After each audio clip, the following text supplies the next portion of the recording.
I was halfway through a lukewarm cup of gas station coffee when my landlord texted, "Need to do emergency plumbing, can't wait, entering now." Cool. Nothing like knowing a stranger is about to wade through your half-unpacked moving boxes and probably step on a sock or two. I had just moved into a one-bedroom on the east side, cheapest place I could find that didn't have visible mold. It was the kind of apartment that came with creaky floors, a mysterious closet that didn't open, and neighbors who either avoided eye contact or offered you weed at 9 a.m. Honestly, I kind of loved it. That day, I wasn't even supposed to be home. I was freelancing between gigs, doing UX design for a friend's food delivery app that would probably never launch. So when the landlord said he was coming in, I figured I'd just grab my laptop and kill a few hours at the cafe down the block.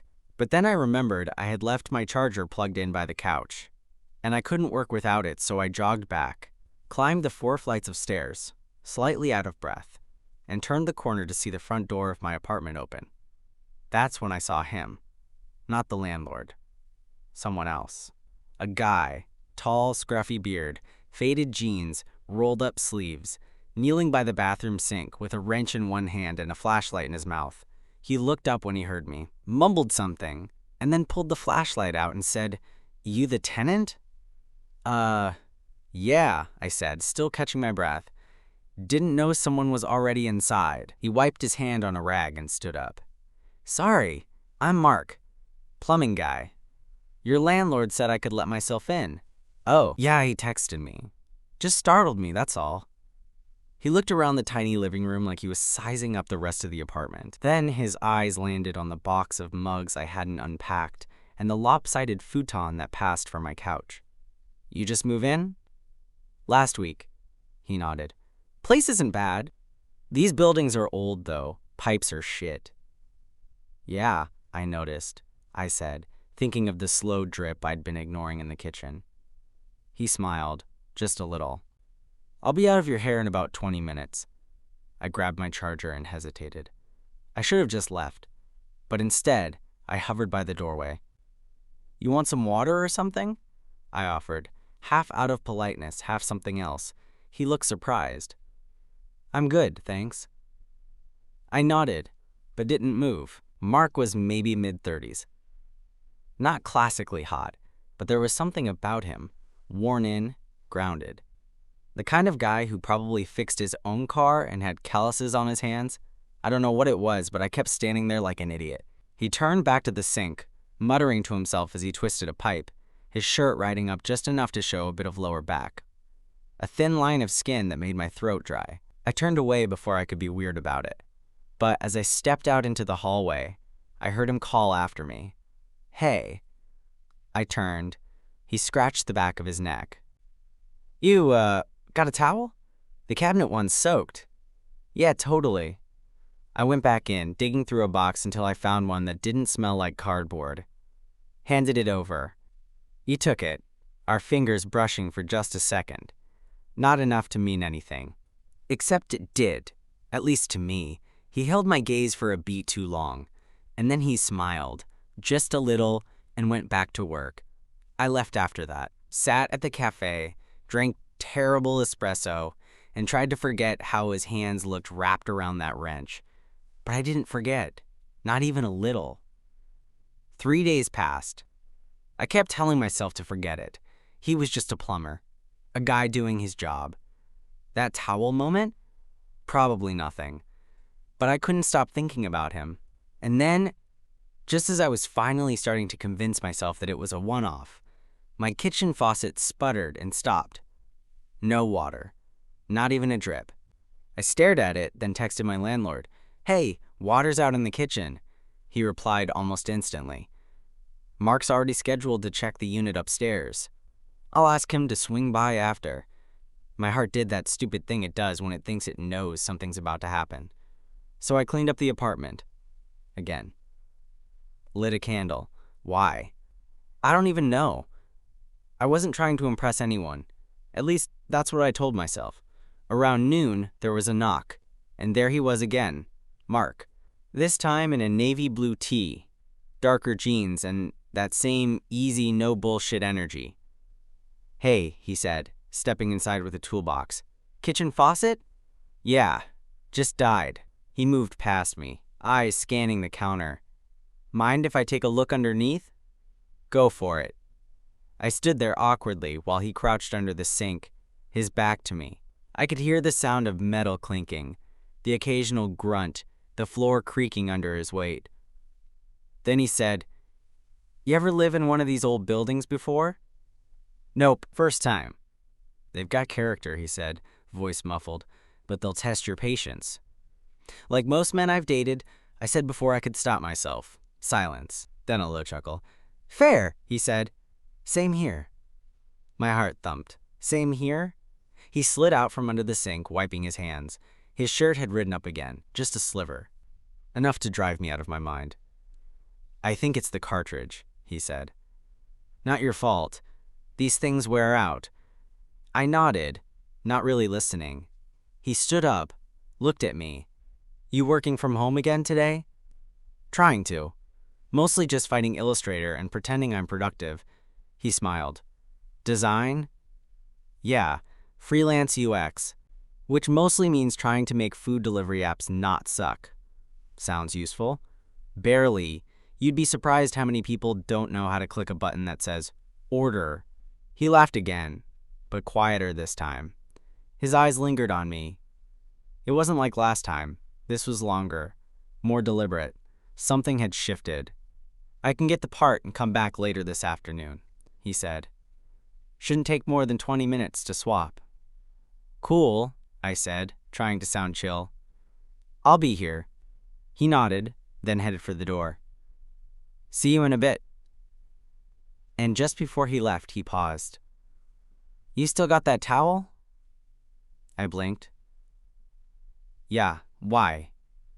He grinned. "I like the way you handed it to me." And then he was gone. I stood there for a full minute, staring at the closed door, wondering what the hell just happened. When he came back 2 hours later, I was sitting cross-legged on the couch, laptop balanced on my knees, pretending to work. The second knock made me jump. Mark stepped in, toolbox in one hand, something else in the other. A brown paper bag. "I owe you a lunch," he said, holding it out. "The landlord's covering the visit, so I figured I'd cover the sandwich." I stared at it, then him. "You didn't have to. I know." I took the bag. Our fingers didn't brush this time, but I felt something anyway. He went to work under the sink, and I sat back down, sandwich untouched, watching him. At one point, he asked, "You always this quiet?" "Only when someone attractive is in my apartment, fixing things." He paused, wrench in hand, looked up at me from the floor, and smiled. Not a grin, not a smirk, a real smile. "I don't usually get that," he said. "Well, now you do." He didn't respond right away. Just looked at me. And something in his eyes, something warm but cautious, made my skin prickle. Then he went back to the pipe. When he was done, he stood, wiped his hands on his jeans and said, "You're good to go." I followed him to the door. He lingered again. Neither of us moved. Then he stepped forward, close. His voice dropped.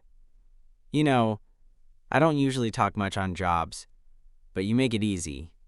I swallowed. Is that a compliment? Or a warning? Both. And then, for the second time, he was gone. But this time, I wasn't wondering if I'd see him again, because I knew I would. The next day, I was at my desk trying to fix a UI flow that made 0 sense when my phone buzzed. "Mark, you round?" I stared at the message. Simple, casual. But it didn't feel casual. Me. "Yeah, you need to check another pipe?" Mark. "Nope, just off work. Thought I'd return that towel." I almost laughed out loud. 15 minutes later, he was at my door again. No toolbox this time, no excuse. Just him, standing there in a soft black t-shirt, slight sweat on his collar from the afternoon heat, towel folded under one arm. I opened the door and leaned against the frame. "You really came all this way for a towel?" He looked at me, calm. "I needed to see if you meant what you said." I froze. "What did I say?" He stepped closer, his voice low. "That I'm attractive." I swallowed. "I meant it." He handed me the towel without looking away. "Good." I stepped back, let him in. He walked past me. glancing around the apartment like it had changed. Or maybe like he was seeing it differently now. "You want a drink?" I asked, already walking toward the fridge. "Water's fine." I handed him a glass. He took it, sipped once, then leaned against the counter. For a while, we didn't speak. The air was heavy, not awkward, just full. Then he asked, "You always flirt with guys who come fix your sink?" "Only when they flirt back." He looked down, chuckled once, then met my eyes again. "I wasn't sure you were into me." "Why not?" "You're younger, creative. I figured I was just some guy with a wrench. That's kinda hot, though," I said before I could stop myself. He smiled, but there was something shy behind it. "You single?" he asked. "Yeah. You seeing anyone?" "Same question." He nodded once. "No one serious." A pause. Then I said, "You could stay a bit." Mark didn't answer right away, but he didn't leave either. He walked over to the couch, sat down, looked up at me. "Mind if I do?" "Not at all." I sat beside him. The couch creaked under our combined weight. It wasn't a big couch, just wide enough for two people if they didn't mind touching. We weren't touching, but we weren't far. "Can I ask you something?" he said. "Sure." He looked at me. Steady. "Why did you offer me water the first time I came in?" I blinked. "What?" "That day, when I was under your sink, you offered me water, even though you were clearly not expecting company. You barely knew me." I thought about it, then shrugged. "You look tired. And kind." He didn't speak for a while. Then, "No one's called me kind in a long time." "You are, though." He turned his body slightly, facing me more directly now. "You don't even know me." "I know enough." Another long pause. And then his hand brushed against my knee.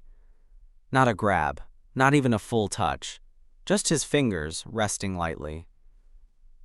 "Is this okay?" he asked. I nodded. "Yeah." His thumb moved slowly, tracing a circle on my jeans. My breath caught in my throat. Then, so carefully I almost missed it, he leaned in and kissed me. It wasn't hungry. It wasn't desperate. It was careful, measured. The kind of kiss that asked instead of took. And I kissed him back. When we finally pulled away, his forehead rested lightly against mine. "I've been thinking about doing that since the sink," he murmured. "Same." He sat back, rubbing his hands on his thighs, eyes searching mine. "You want to talk?" he asked. "Or just sit?" "Let's just sit for now." And we did. Not touching anymore, not kissing again, just sitting. Like whatever just happened didn't need to be rushed. Like maybe the pipe wasn't the only thing getting fixed that week. After that kiss, everything got quieter. Not tense, not awkward, just intentional. Mark stayed on the couch with me, legs stretched out, fingers laced together like he didn't trust them not to move again. He wasn't avoiding me, he wasn't pulling back, but I could tell his mind had drifted somewhere deeper. "You okay?" I asked eventually. He looked at me, almost surprised I was still there. "Yeah, just thinking." "About?" He hesitated. Then, "About how long it's been since I let myself do that." "Let yourself do what?" He smiled faintly. "Want someone. In the room. Not in my head. Not through a screen." That hit me harder than I expected. "I get that," I said. He turned slightly, angling his body toward me. "How long since your last, I don't know, connection?" I laughed, but it wasn't really funny. "Define connection." "Someone who made you feel like this." I looked down at my hands. "Over a year. Maybe longer. Most guys I've met lately either want to hook up or trauma dump. Or both." He chuckled. "God, yeah." We sat there for a few more minutes in that soft, mutual quiet. Not the kind that demanded words, but the kind that held room for honesty. Then Mark said, "You're not what I expected." "Why?" he shrugged. "I don't know. I figured you were just some artsy kid with nice hair and better options." I raised an eyebrow. "You thought I had options? You don't? Not good ones." He shifted on the couch, turning so our knees brushed. "You know what I mean, though." "Yeah. I just didn't think I was your type." He paused. "I don't think I have a type anymore." That made me look at him. He held my gaze. "I'm tired of pretending I'm not lonely," he said. "Tired of pretending that I'm only allowed to want certain things. Or certain people." I nodded. "Yeah. I like that you gave me water," he added softly. "That you didn't treat me like just the guy with the wrench." I smiled. "I like that you gave me a sandwich." We both laughed then. For real. The kind that loosens your chest and makes everything feel easier. Then he stood. "I should go," he said. I tried not to let that disappoint me. "Okay." He stepped toward the door, then turned back, hesitating. "Can I ask you something kind of personal?" I stood too. "Sure." He looked at me, serious. "Why did you kiss me back?" I blinked. "Because I wanted to." He nodded slowly, like he was digesting that, then stepped closer. "And if I kissed you again right now?" I didn't say anything. I just kissed him. This one was longer, firmer, the kind of kiss you don't forget right after the door clicks shut. When we pulled apart, his breath was warm against my cheek.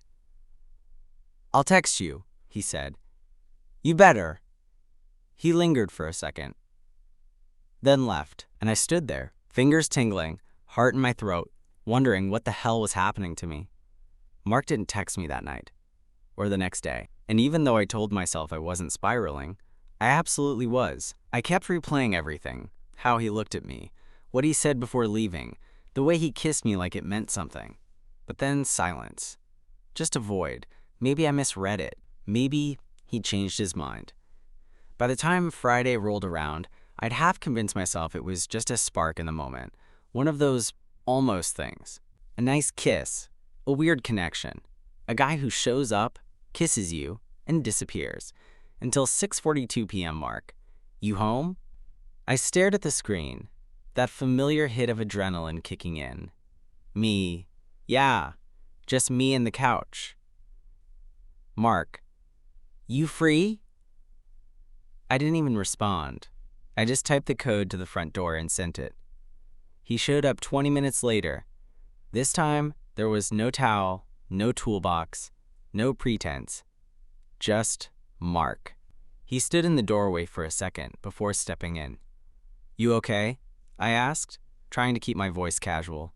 "Yeah, just needed to see you." The way he said it made something in my chest tighten. He looked tired, not just physically, emotionally. His eyes held that weight you get from keeping too much in. "You want to sit?" I offered. He nodded. We ended up on the couch again, same spot, same distance, but this time there was no tension, just warmth, familiarity. He let his head rest against the back cushion. Exhaled. "I've had the weirdest week," he said. "My ex called. Out of nowhere." I tensed. "Oh?" He nodded, staring at the ceiling. Said he missed me. Said he wanted to reconnect. I think he just wanted to feel less alone. I didn't say anything, just waited. I told him no, Mark added, and then I drove here. I turned to him. "Why?" He looked at me. "Because I didn't want to think about him. I wanted to think about you." We were quiet for a long time after that. Then I shifted closer, just slightly. He didn't move away. His hand found mine this time. Not by accident, not brushed, just there. And I didn't let go. "What are we doing?" I asked softly. He didn't answer right away, just looked at our hands. "I don't know," he said, "but I don't want to stop." "Me neither." He squeezed my fingers. And then, Without saying anything else, he leaned in again. The kiss was slower this time. Less like a question, more like an answer. When we pulled apart, he rested his forehead against mine. "Can I stay tonight?" he asked. "You sure?" He nodded. "I don't want to go back to my place. Not tonight." "Okay," I said. "You can stay." And he did.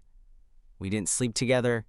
We didn't undress. We just lay in my bed, side by side, facing each other under the covers, like we were in our own little universe.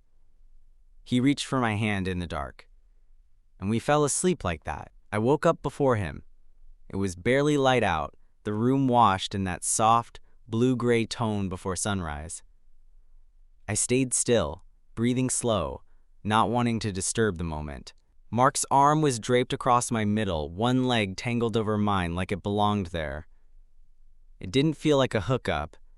It felt like he'd always done that.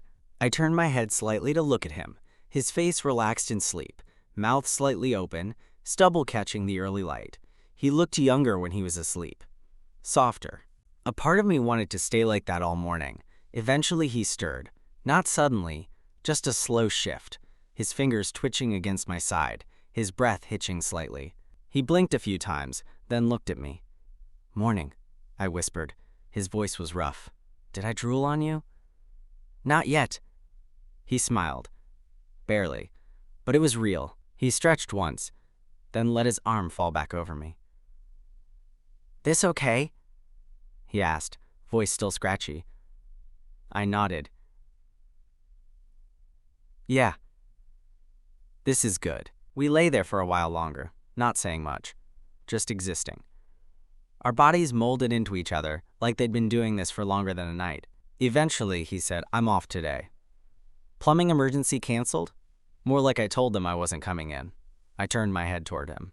"You sure that's not just code for I stayed over at this guy's place and now I can't move?" He smirked. "A little of both." We got up slowly, drifting into the kitchen like we'd done it 100 times before. He sat on the counter while I made coffee, his legs swinging gently like he couldn't sit still. "I like your place," he said. "You mean the IKEA graveyard?" He shrugged. "Feels like you. You mean chaotic and underfurnished?" "Comfortable," he said, tapping the side of his mug. "And warm." Something about that made my chest tighten. We spent most of the morning like that, talking, not talking, brushing past each other in the small space like gravity was pulling us closer every time. At one point, he grabbed my wrist gently, just held it for a second while I was walking by. No reason, no explanation, and I didn't ask. It felt like we were building something, even if neither of us had said it out loud yet. He left around noon, had to check in with a friend about some part-time side job. But before he walked out the door, he turned to me. "You mind if I leave this here?" He held up a hoodie, his favorite one, the one he'd worn both times he showed up. I raised an eyebrow. "Marking your territory?" He smirked. "Maybe." I took it from him, held it for a second. "It smells like you," I said. "Good or bad?" "Better than my detergent." He stepped closer, leaned in for a quick kiss, just a press of lips and a soft inhale, then turned to go. And just like that, he was gone again. But something stayed behind. The hoodie sat on the back of my desk chair for 3 days. I didn't touch it at first, just glanced at it when I walked past, like it might hum or glow or do something cinematic. It didn't. But it still felt like a piece of him in the room. Mark didn't text much during those days. Just a couple check-ins, a meme, one "miss your face" that caught me completely off guard while I was brushing my teeth. We didn't make plans. Until Friday night. He showed up just after 7 with a six-pack and a tired look in his eyes. Not bad tired. More like the kind you get when you've been holding your breath for too long and finally exhale. I opened the door before he knocked. "Hey," I said. "Hey." He stepped inside. Same worn jeans, different hoodie. The air between us didn't crackle. It softened, like we were returning to something we'd already agreed on without saying it. We ordered takeout, sat on the floor because I still hadn't gotten a dining table. Ate straight from the cartons while some random Netflix show played in the background. At one point, his foot found mine under the coffee table and just stayed there. We didn't talk much. Not until later, when the food was gone and the city outside got quieter. We ended up back on the couch, the same one where everything started. This time, though, his arm was already around me. His hand rested lightly on my thigh, fingers drawing slow circles through the fabric. "I don't know what I'm doing," he said quietly. I looked at him. "With what?" "With this," he said. "With you. It feels good, too good. And part of me keeps waiting for it to fall apart." "Why would it?" "Because it always does." I didn't answer right away. Then I said, "Maybe it doesn't have to." He nodded, but didn't look convinced. His hand tightened on my leg slightly. Not possessive. Just there. I've always been the guy who doesn't stay over, the guy who leaves before it gets quiet. But I haven't wanted to leave lately. Not here. "Then don't." He looked at me, searching for something. "Is it weird if I say I like falling asleep next to you?" "No," I said. "But if you want to get really weird, tell me you like watching me fold laundry." "I do," he said immediately. I laughed. "Liar." "Not lying. You make it look like a ritual."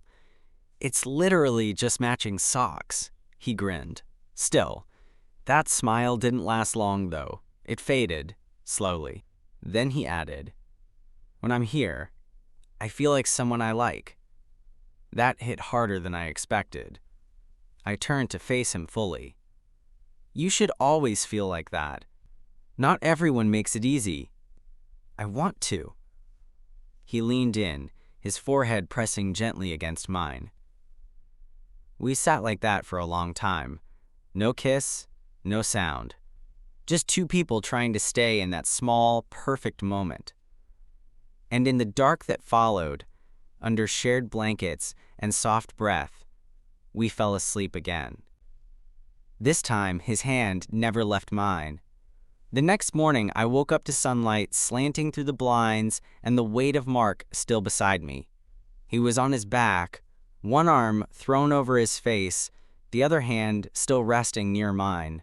His shirt had ridden up slightly, exposing a strip of skin and the soft curve of his stomach. I lay there for a while, just watching him breathe.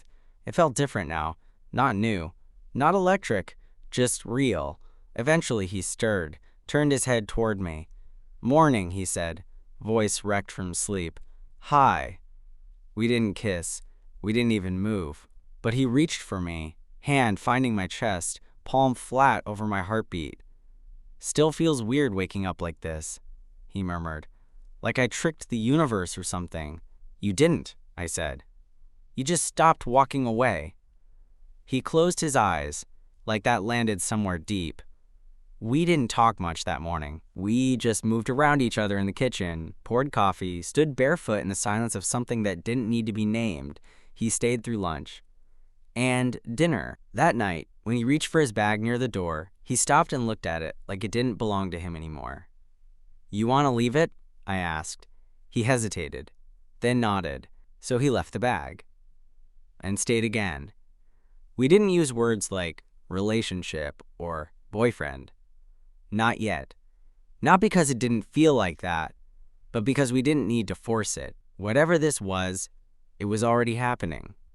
A few nights later, I came home from a late run to find him on the couch, hoodie pulled over his head, laptop open, eating cereal straight from the box. He looked up when I walked in. "I figured out your remote, finally." "You staying over again?" "Only if you don't want me to leave," I smiled. "You live here now," I said. He didn't respond, just smiled back. And pressed play.